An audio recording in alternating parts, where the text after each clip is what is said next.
Do you think that show of support we saw from sections of the fans last night singing his name in the Cardiff game, will that hold any sway with the hierarchy? Not really. I think the fan base are a little bit split on Enzo Maresca. The fans last night, those are the hardcore fans who go to away games. They're almost like the sort of old school fans. There are other fans as well who are not convinced that he's the right person for Chelsea, necessarily doesn't get Chelsea, doesn't play the Chelsea way. They don't like the tactics. They don't like all the rotation, although that is not just down to him. So I wouldn't say the fan base are 100% behind him, but I think Chelsea fans in the main do accept the fact that he's doing a difficult job pretty well. And he's made Chelsea world champions. They won a European trophy. They got back into the Champions League. And last night, they got into the third semi-final under him in just 18 months. Yeah, actually, we just saw his record there. It's not too shabby at all, is it? What, 61% win rate? Danny's won a couple of trophies already. They're what, fourth in the Premier League at the moment. Would you say he's doing a good job? Yeah, he's definitely steadied the ship from the last 2-3 managers they had previously. They obviously didn't last too long. What he's done, he's worked at Pep Guardiola, under Pep Guardiola at Manchester City, and Pep's probably got control of everything. He's probably looking at that and going, that's what I want. I want a little bit of that. And he probably feels he's done enough to maybe earn that. But Chelsea and Man City are two total different clubs. They're ran really differently, and yeah, he's just fighting that little battle at the moment.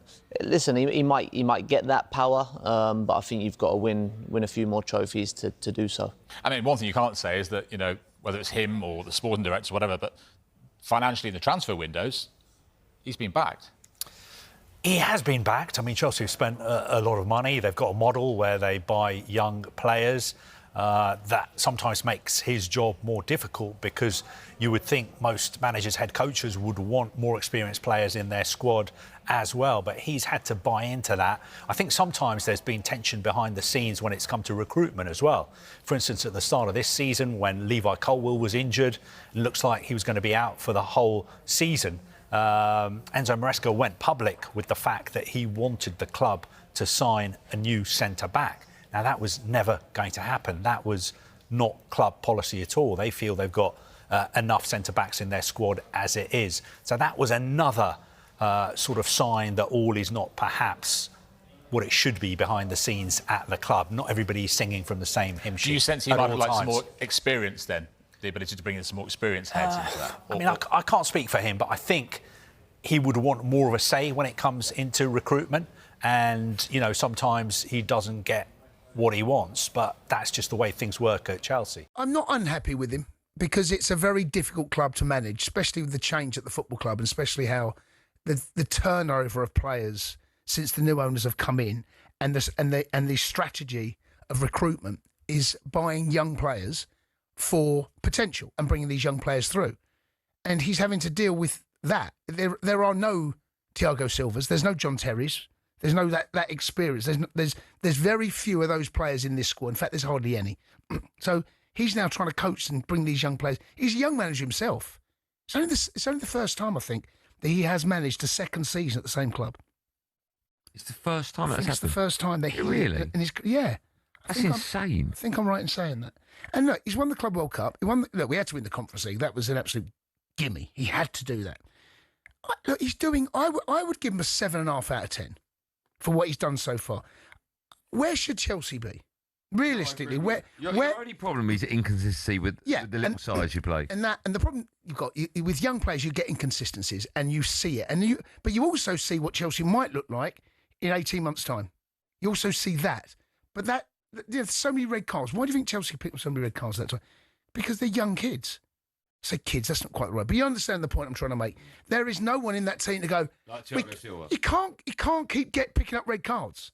It can't keep happening. And it did. And it was a bit of a joke, actually. Even the manager picked up one. But this is what you get with young, you get naivety. And we are a very naive side. Mm. And me personally, I don't quite know how anyone could have done much better than what he has done. What did you make of his comments last week? I was shocked when I came in and done the show after the game, and my understanding was that he drew it home to Arsenal, right? Played well, 10 men, felt we could have won the game, actually, come away disappointed with a draw.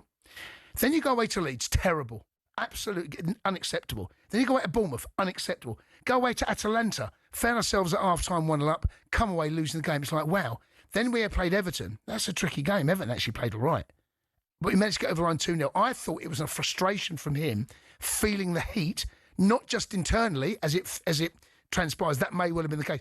I'm talking externally. People talking about his job. You know, you go back to beating Barca like 3 weeks before. Everyone's going, it was a brilliant performance. Barca were terrible. It's a brilliant performance.